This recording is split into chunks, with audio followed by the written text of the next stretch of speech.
Hey guys, Oblivion here, coming at you with a discussion, a general discussion. Now that the March 2013 format is ending, we're going to be seeing a lot of ban list discussions and stuff like that, and people have told me to do ban list discussion, you know, what do you want banned, what do you want limited, yada yada yada. And to be honest guys, I just do not like doing that. That's not my style. I think that there's no point in even discussing the ban list, because in the end we don't have a voice in it. I believe Konami is the one that has the voice. Konami is the one that's going to be doing it. Unfortunately, Konami, I feel, doesn't listen to the players enough. Yes, but that's my personal opinion. So I want to do more of a general discussion on the budget decks that we're probably going to be seeing a lot during the beginning of the format through the maybe mid format of the September 2013 ban list. Now, these are my top 6 decks that I feel, by the way, these are budget decks, budget competitive decks that I feel will be seeing, like, let's say local play, even like YCS or regional play, that people could play competitively and not spend $1,000 on the extra deck, literally, quote unquote elemental rulers, but elemental dragons, I don't know, I forgot what their name was again. But anyways guys, so yeah, this is just gonna be my personal list of budget decks that I feel like you guys could buy probably the main deck for about 40 to 60, maybe even 70, and still have competitive play. So anyways guys, let's just get to it. Okay, by the way, this isn't in order. So unfortunately, I know a lot of people hate it. Dark Worlds. Dark Worlds are an amazing deck. They have an amazing game 1 because they usually snatch everything you have from the hand, and you know, they just, and with that they search out their own stuff. They have draw power. They pop everything that's annoying on the field. I mean, oh god, we all know, we've all played against Dark Worlds, and we know that it's the most annoying deck in the world. Yes, it's sometimes inconsistent, but you know what? I feel like it has just many outs to everything. It has a great prophecy matchup. It's just so good. I love it, to be quite honest. I love this deck. And people say that it has a terrible game 2 and 3. You know what? Not really, because Dark World players have an amazing side deck. You know, they're not stupid. They set in 3 MSTs and like a Twister just in case. They side in Raikos to mill the Grapha and stuff, which I think is awesome. You know, they side in a lot of stuff just because you know your opponent's gonna either like side in dimensional fissure or macrocosmos or shadow imprisoning mirror or something to disrupt them. They know that they're gonna have to side in a lot of back row hate, more back row hate than monster hate, to be honest. So I believe that Dark Worlds are an amazing budget deck. You could literally buy the deck for probably 40 to 50. What I like about them is that they have a strong main deck core. Like, their core, which is their main deck, is strong enough that you don't need to run an extra deck. But if you choose to run an extra deck, you can. Probably like staples that you could probably find anywhere, like in tins, like Zen mains. You could find Zen mains in like the Dolka tins, I believe, or the heroic tins. So Zen mains, Leviair, the Sea Leviathan, you know, Leviair, the Sea Dragon, stuff like that. Just common stuff that you could buy from like $2 to $4 or $5, you know. So I believe that Dark Worlds are an amazing deck at the beginning and through the mid of any format. Now the other ones, Lightsworns. Lightsworns are the most autopilot deck in all of Yu-Gi-Oh history, my personal opinion. Basically, you mill until you could summon JD, Judgment Dragon. Judgment Dragon is a walking freaking dark hole. It's quite bothersome, to be quite honest. We've all gotten JD'd once in our life. For those of you, the upcoming players that don't know what JD is, if you guys are looking at this, I don't know, a couple of months and you guys are new, Judgment Dragon is basically, you could only it's centered around the Lightsworn archetype, which is amazing because they pop a lot of stuff. They have a lot of field presence. They mill, like the whole source of the deck is to mill. You can pay 1,000 life points to destroy all other cards your opponent controls on the field. All other cards on the field, I'm sorry. But usually Lightsworns don't play any back row. Okay, so once you summon JD, you're not going to summon another monster. No, you're going to summon JD, activate the effect, blow everything up. Okay, so you can clearly go in for an attack for 3k, and then you're going to special summon other stuff, or normal summon other stuff, you know. This deck has an incredible OTK potential. Now that Maxi and Baylor are both getting mained in like the big tier decks, this deck doesn't really get stopped by maxi, because it doesn't special summon much, except maybe for the milling of the wolf. You know, early game it does take a little bit of setup, but once you like kind of get it, it's awesome.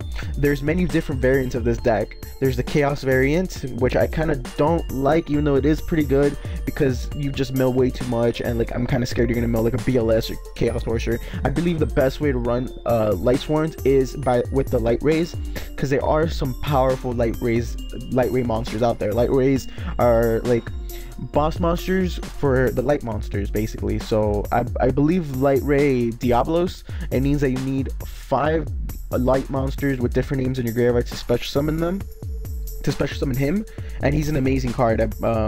And he's a 28 beater, so you could special summon Judgment Dragon, special summon a Diablos, special summon yada yada yada, and attack for like incredible amounts of attack points, and you could basically OTK your opponent.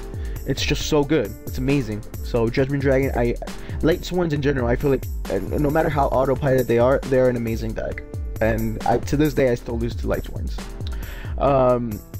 Agents I feel deserve to be here. Yes, we have Ophion. Yes, I completely understand that. But the thing with agents is that they are getting new support, as many people know. I didn't just throw this here just because they're getting new support. No, I still believe that agents are a solid deck. You know, they deck thin with the Venus.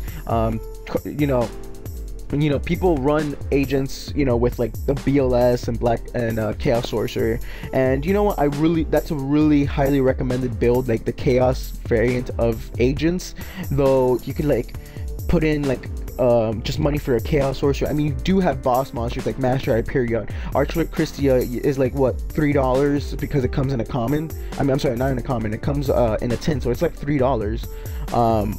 Agents are just amazing. I mean, you have a boss monster of 2700 that you could just special summon by removing an agent from your graveyard, and then keep on popping your opponent's field. It's awesome. Plus you have access to Honest. Don't forget the freaking Honest. Yeah, like I said, Archlord Christia. And if you have like a BLS, you know, you have the BLS or Chaos Sorcerer. It's just so good. Agents really deserve a spotlight, and now with the new Synchro monster, I feel like it's going to be seeing a lot of play. It's just so good. Another deck that we probably all know that we see at the beginning of the format is Gladiator Beasts. Gladiator Beasts are an awesome deck, though they could vary from a non-expensive deck to an expensive deck. What I mean by that is that most Gladiator decks now, run Safe Zone. Safe Zone is a $30 card, $25 to $30 card. But you could still run this deck with cards like Wabaku. You know, you can still run this like a Hero Lives version that just spams out Gizzurus like crazy to pop cards on the field. Gladiator Beasts are still an amazing archetype, and don't forget, now that the new variation is out, like the one with the Tenkis and the Fire Fists, you don't have to run, well, it's really recommended to run the Bear, but if you don't have Bear, feel free to run Gorilla or something like that, you know. But that's just another variation that you could do with Gladiator Beasts. Gladiator Beasts have a solid matchups with a lot of decks, in my opinion. They're just a solid deck all around. If you really do if you really do dedicate the time to like focus on Gladiator Beasts, I'm pretty sure like you guys could make like a competitive deck that you guys could like compete with, like the Elemental Dragons and the Prophecies and stuff like that. It's just so good in my opinion. So yeah, another one that I think is another candidate for the like extremely budget decks, Frog Monarchs. I'm pretty sure this Frog Monarchs are in every single player's budget list. All you need is like the Frog Engine, which is probably $5 altogether, if anything. And then Caius comes in like $2, $1 if you're lucky, or if you could get like a playset for like $3 or $4. That's what I did. I got a playset of Caius for like $3, $4, I think. And then you need Ryza's, Vanity's Fiend. I mean, it's all like pretty cheap. The deck is almost like more than half the deck I believe comes in common cards. It's just an amazing deck. All you need is Gotchi and the extra deck, and that's really about it. Maybe M7, maybe, if you guys really insist.